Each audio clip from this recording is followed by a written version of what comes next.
Hello and welcome to another episode of Train Lee Installs.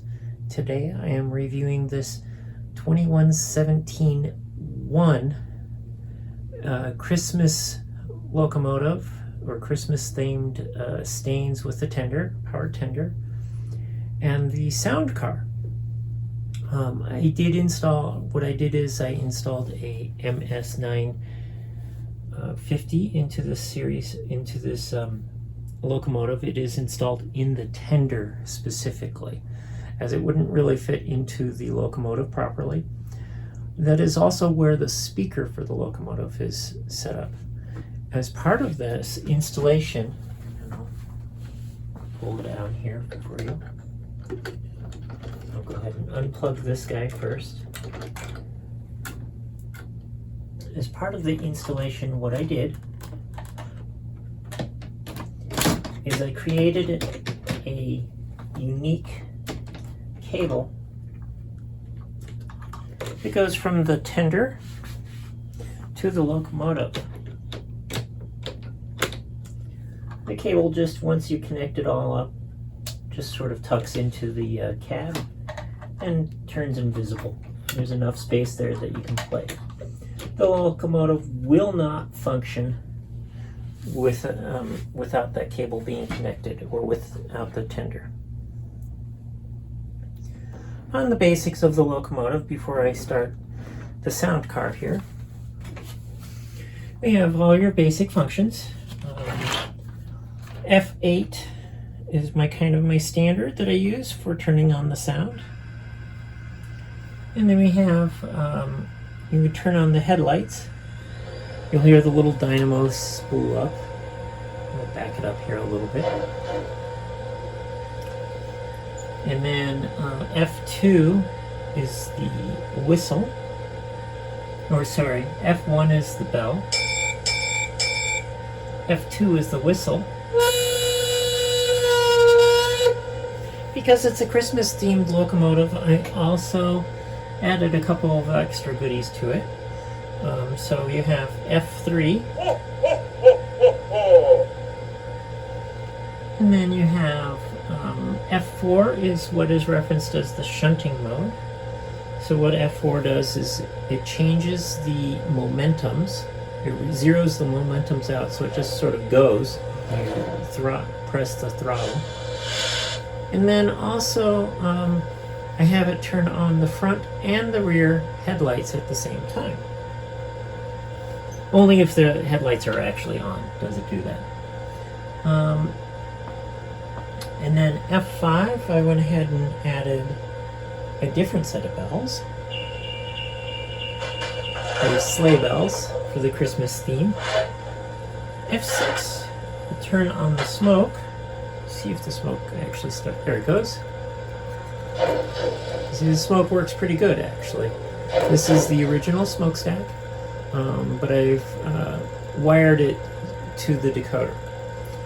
And then F8 turns on your running sounds. F9 I have set up for the auxiliary port on the back of the tender, which then allows you to plug the sound car into it, to the little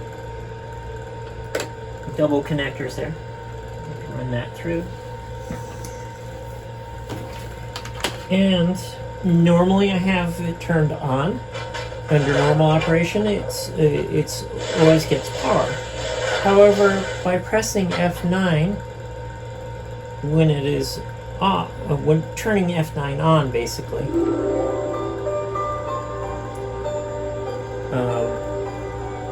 or turning it off in this case, it automatically plays the music from the boxcar.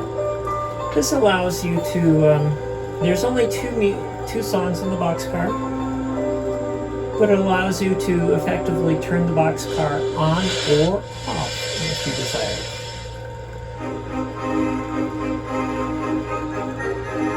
And you could actually, you can have fun with this. If you're running it around a Christmas tree or what have you, you can put scented smoke in there too. I'm going to go ahead and turn that off again. And then, oh, I jumped one. Let's go back to it. F7. F7, I actually went ahead and I added 3 different songs that I'd already done, set up with a different sound project to it, using my script. So you have a little bit more variety of music. This time it's on the Locomotive specifically. This is the first song out of the cycle of songs. And then it'll continually play that entire song. And then I've released the key, or I've released F7, and so the song will stop. If you press F7 again, it'll play the next song. And then if you leave F7 depressed or locked down, it'll cycle through all 3 songs one at a time. So outside of that, you have your standard sounds. You have the cylinder valves, and then you have your injector for a left one, and then you have the sanders.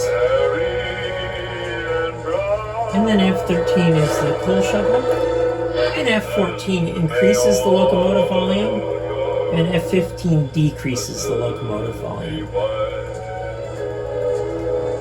And that is the basics of it.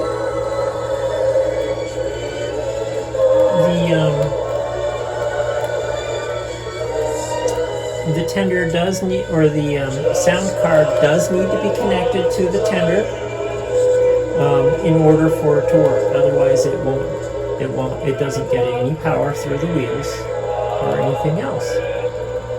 I hope you consider having one of your locomotives upgraded with us, and thanks for watching. I'm Christine McNair.